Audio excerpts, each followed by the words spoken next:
Well, good morning and welcome to CBS News Mornings. It is 7 o'clock here in New York City. And here's a look at the stories grabbing our attention right now. More tragedy in the Middle East, this time in Jordan, where 3 U.S. soldiers were killed. We're going to have details on the attack and President Biden's response. We could soon have a border deal on Capitol Hill, where talks stand as Republicans take aim at Homeland Security Secretary Alejandro Mayorkas. Super Bowl bound, the stage is set. The San Francisco 49ers will face defending champs, the Kansas City Chiefs, a rematch of the 2020 Super Bowl.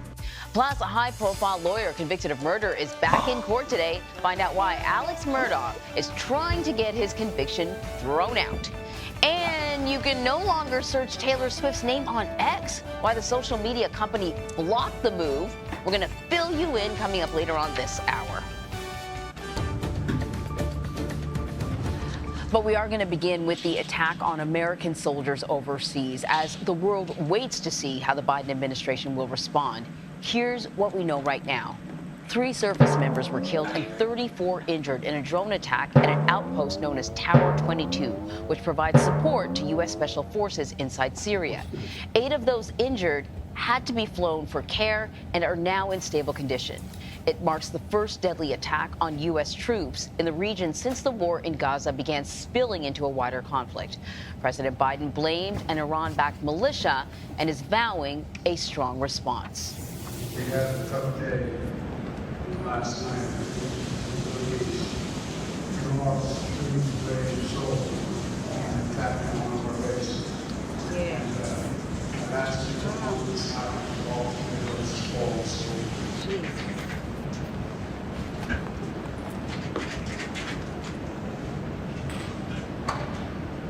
We shall respond. Well, national security correspondent David Martin is joining us now with more. David, let's just start with what more do we know at this point about the attack? Well, we're beginning to get a better understanding of why there was so little warning of this attack. This drone came in very low and very slow, and it came in at the same time that an American drone was returning to the base after a mission. And when an American drone comes in, they turn off all of the automatic response systems that an incoming drone would trigger so as not to shoot down their own drone. And that is what resulted in the fact that these troops were still in their sleeping quarters in the early morning hours when this drone struck, and that explains why there were such a relatively high number of casualties, 3 dead, 34 wounded. What we don't know right now is whether this was a deliberate tactic by the militia which fired the drone, or whether this was just done.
かった。ありがとうございます。